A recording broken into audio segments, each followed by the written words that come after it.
Hello everyone, I would like to talk about the topic of a brief history of indexing and abstracting in chapter 3. As you can see, there are the list of contents in this chapter. Now I begin with introduction.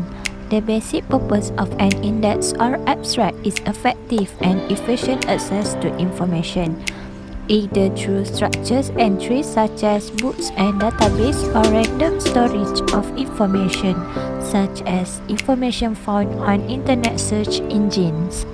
Times, destructive force and lack of adequate preservation have destroyed the primary and secondary resources needed for history, thus limiting our knowledge of what is going on.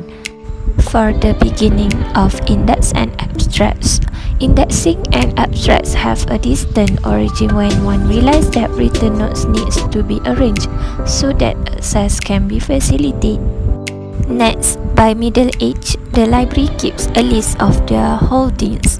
Of course, it is conceivable that in the beginning the authors begin to make notes on the notes to mark the content.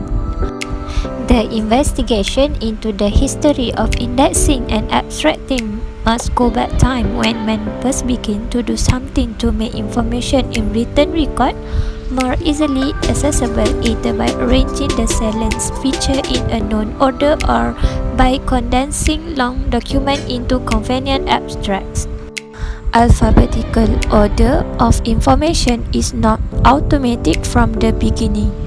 This evolved over time with examples here and there spread over the centuries.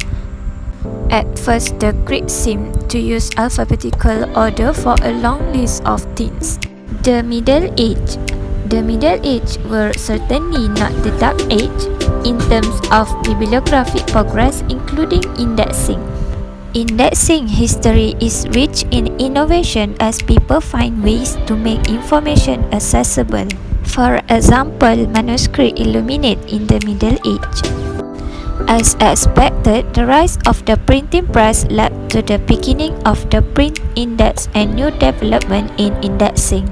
Swiss naturalist and bibliographer Konrad Kästner published the author's bibliography and subject index in 1542. In printed books, indexing tools begin to appear, such as a list of first words at the top of a page and a collection of words at the end of a book.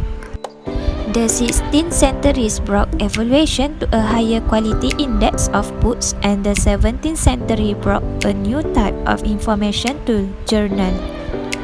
For nearly 200 years between the invention of the printing press and the rise of journals, scholars have had a limited method of scientific communication. They publish books and write letters to each other. That changed dramatically with the advent of scientific journals. For the origins of modern abstracting, along with the development of the journal study in the development of abstract journals.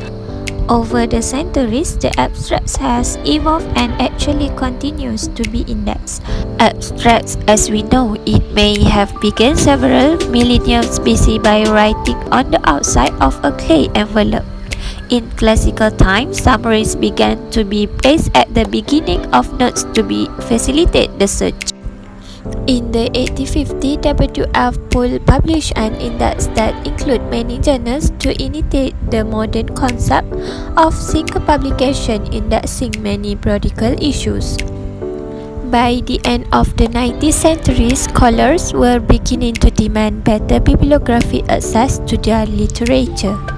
By the close of the 20th century, it was evident that indexing had eliminated ideas from earlier times. We have progressed from index to individual work through index to multiple volumes to collaborate index to large database index, and now we have the World Wide Web with many challenges and great indexing opportunities. The rise of indexing and abstracting services. An abstract service is a service that provides a publication abstracts, often on a subject or group of related subjects, usually by subscription. With the exception of general catalogs, the most widely used tool for bibliographic control in libraries is indexing and abstract services. Indexing and abstract services in this district and around the world are a great honor for the information profession.